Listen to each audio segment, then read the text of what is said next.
আমরা ভিতর থেকে একদমই দুর্বল, মানে আমাদের আপন বলতে কেউ নেই। আমাদের সাথে যারা আছে কাজ করছে সবাই অলরাউন্ডার। পরে আমি বলবো, পরের মাসে দেখা যাবে আমি 0 টাকা কামাই করছি। মেয়েরা সব দিক থেকেই অবহেলিত। আমরা আসলে বলি আর কি যে নারীর অনেক শক্তি, নারী শক্তি আছে বা নারীরা অনেক স্ট্রং। আসলে কি আমরা উপরে দেখাই স্ট্রং, কিন্তু ভিতরে আমরা বুঝি আমরা কতটা স্ট্রং। আমরা ভিতর থেকে একদমই দুর্বল। আর আমরা মেয়েরা যেভাবে বুঝে আমরা বুঝে ফেলি, সেটা ঘরের মানুষ হোক, বাইরের মানুষ হোক, আর ফ্রেন্ড হোক, ক্লোজ কেউ হোক, আমরা কি করি ওদের কথায় আবেগে চলে আসি। কিন্তু পরে যখন ওই মানুষদের থেকে কষ্ট পাই, তখনই মনে হয় যে মানে আমাদের আপন বলতে কেউ নেই, আশেপাশে আমরা খুবই একা। এই নিজের শূন্যতা থেকেই কথাটা বলা। আর এটা যে না আমি আমার সাথে হয়েছে বা আমি ফিল করছি, এটা না, আমি আশেপাশের মেয়েদের ফিলিংসটাই আমি আসলে আমার পেজে বা আমার সোশ্যাল মিডিয়াতে আমি দেওয়ার ট্রাই করি। আসলে আমি নিজেকে অনেক ক্রেজি মনে করি। মা হিসাবে আমরা মাকে কিভাবে দেখি, মারা খুব সফট হয়, মারা শাসন করে, বা মাদের একটা ছবি আমাদের চোখে আমরা এঁকে ফেলেছি। তো আমি এটার থেকে একটু ডিফারেন্ট। আমি মনে করি আমি মা, আমি একটু ক্রেজি, আমি সব কিছু করতে পছন্দ করি। আমি আমার ছেলেকেও সামলাতে পছন্দ করি, বা আমার এখন এজ কত, আমি কোন বয়সে আছি, ওই বয়সে একটা মেয়ে কেমন থাকা উচিত, খুবই প্রাণবন্ত, উচ্ছল, সেটা আমি হওয়া ট্রাই করি। সো আমি ওভারঅল সব কিছু মনে করি যে আমি একটু ক্রেজি। বাংলাদেশের প্রথম ইমিউনিটি বুস্টার সমৃদ্ধ ফ্যান্টাস্টিক হ্যাপি এনার্জি বিস্কিট।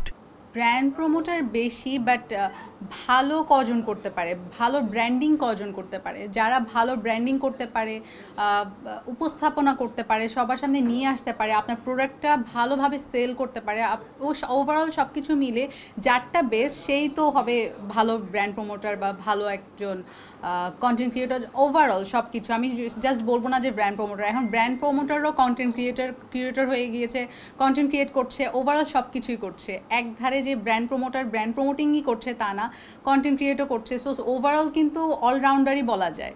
আমাদের সাথে যারা আছে কাজ করছে সবাই অলরাউন্ডার আমি বলবো। কোনো মান্থে একদমই 0 থাকতে পারে, একদমই নাই, কোনো কাজ নাই, হতে পারে। এটা আমি অনেস্টলি বলছি, এমন না যে আমি খুব বলবো আমার মান্থলি আমি 1 লাখ আমার আর্নিং, এটাও আমি বলবো না, কখনোই বলবো না।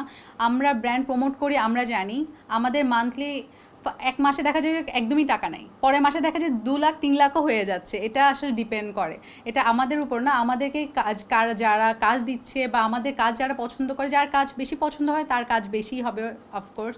আর এটা কি বলা মানে বলতেই হবে, কারণ আমি হচ্ছে কি এই জিনিসটা টাকার অ্যামাউন্ট এটা আমি বলতে চাই না। মানে এটা আমার মানে একটা এইভাবে করে বলাটা আমার কাছে মনে হচ্ছে কি এক নজর লেগে যাবে। পরে আমি বলবো, পরের মাসে দেখা যাবে আমি 0 টাকা কামাই করছি।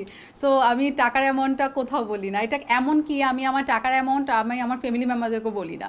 যেটা পাচ্ছি খরচ করছি। যদি আমার এমনও হচ্ছে যে আমার আজকে একটা আমি এক জায়গা থেকে টাকা পেয়েছি, মানে অনেক জায়গা থেকে তো আসে, এখান থেকে ওখান থেকে, দেখা যায় যে আসার আগে আমি কিন্তু অর্ডার করে ফেলেছি। মানে আমার পেজ, আমার যে আমরা তো অনলাইন শপিং করি, অনলাইন শপিং করা হয়ে গেছে, কিন্তু আমার পেমেন্ট এখনও আসে নাই।